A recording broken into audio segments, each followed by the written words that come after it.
Hello, Fred Kuhn interviews our next guest expert. And now, here's Fred.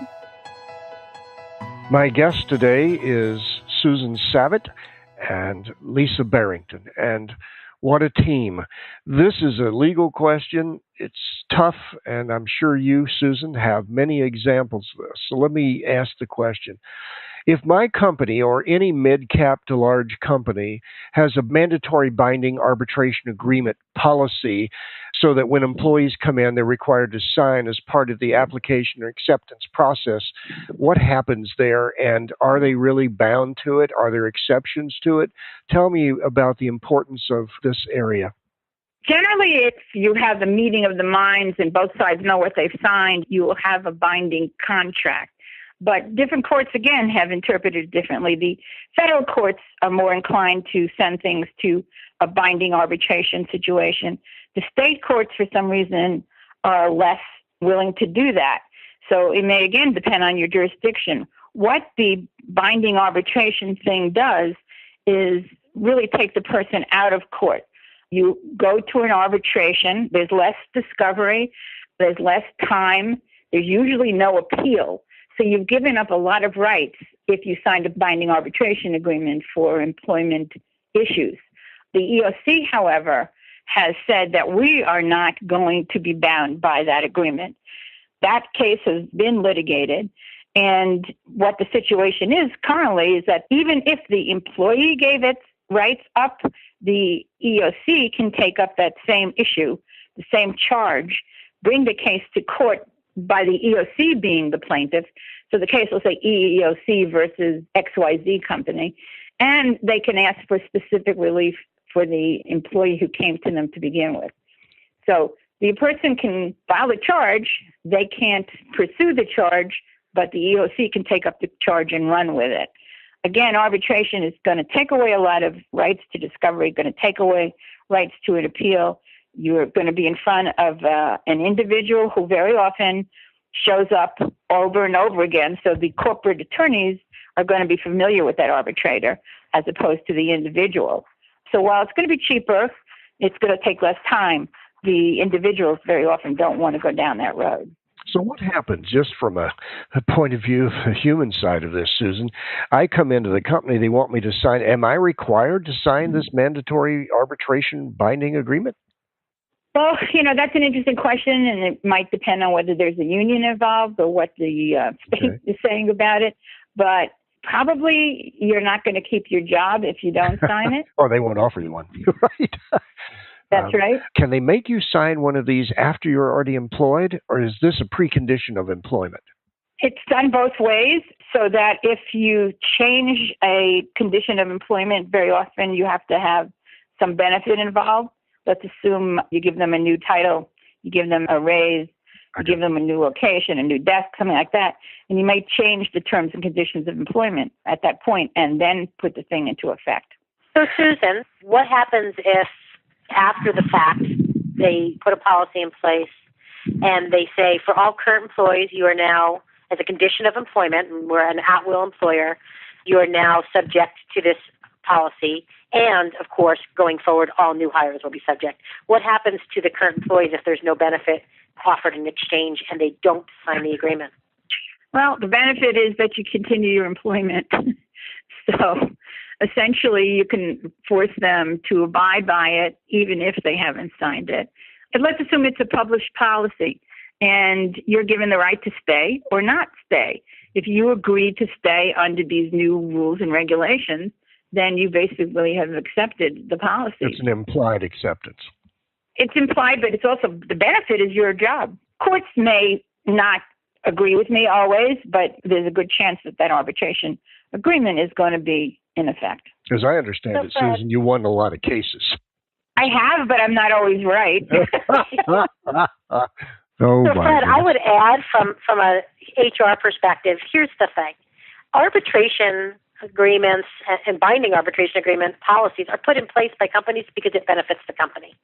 It's just that simple. It generally is not going to offer as much benefit to the employee because it removes some of those employees' rights. And it gives the employers more control and less cost in case there is an action. And that's the bottom line. And employees certainly can refuse to sign it, or, for instance, someone could refuse to sign it upon a job offer. And I will tell you, even though most companies, if it's part of the policy, will then withdraw the offer, occasionally they'll make an exception for employees that are difficult, hard to fill positions or have unique skill sets, and they will make an exception on occasion. I've seen that happen. It could be, and basically what you're doing is setting up an employment contract that's different from everybody else. So you're setting up a different employment situation with that individual. Isn't that discrimination against all the others who don't have that exception? Well, I suppose if the person you gave the exception to and everybody else in the company is a female, that might be a case. But I don't think it would be looked at that way normally. Right. I'm sure you are aware of non-compete agreements, and it's kind of looked at the same way, that different people might have different situations. That's another whole subject, isn't it? Non-compete agreements. I think it's almost worse. Well, is there anything else that we can contribute so the listeners have a really good picture here on binding arbitration and the do's and don'ts? I think the only thing, and I did allude to it before, is if there is a labor group involved, a union or something else, that a lot of these answers may be different. Are there any questions, final comments that you'd like to make in closing? I do have a couple of things I think that people should be aware of. I'm not sure if people recognize the prevalence of sexual harassment in the United States. For example, a recent ABC News poll found that half of American women reported that they've experienced unwanted sexual advancements at work. Half. That's 50% of them. And a quarter of them said that these advances were from someone who had influence over them at work. And I think what's also important to understand is that this can lead to charges. And the EEOC in 2017 filed 184 lawsuits alleging discrimination. And that's out of tens of thousands of claims. So they only pick the ones that they think have merit. And you should know, and our audience should know, that the EEOC achieved a successful outcome in 91% of all of their filings. So if they file, they have pretty good evidence. So that's over 150 of those lawsuits where people, organizations, were found guilty of discrimination.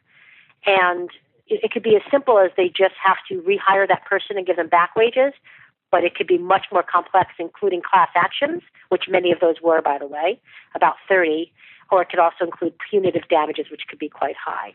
The only thing I would add, Fred, is that regardless of the size of the employer, there is some law somewhere that is applicable to them in this area. And especially now when the mores seem to be in a great state of flux and change, people are becoming more and more aware of this issue. And although it's been around for many years now, the Me Too movement, all the rest, is making people more aware of the fact that they might have rights. But that does not mean that you can't just have a convivial employee workplace. I don't think it has to be everybody scared of everybody else. If you just learn what you're supposed to do, act appropriately, and have the proper procedures in place, everything should run just fine. Like my dad used to say, do the right thing. That's correct. And we spend a lifetime trying to figure out what that is, but it's still a good philosophy. Do the right thing. It's so important, I think, to do that, whether you're a large company or a small company. Doing the right thing supersedes any of that. That's my opinion. But you all are the experts. And I think communication and knowing the law are also very important. I would agree. Having been through this series now with the both of you, I would say that understanding of the ignorance of the law is no excuse.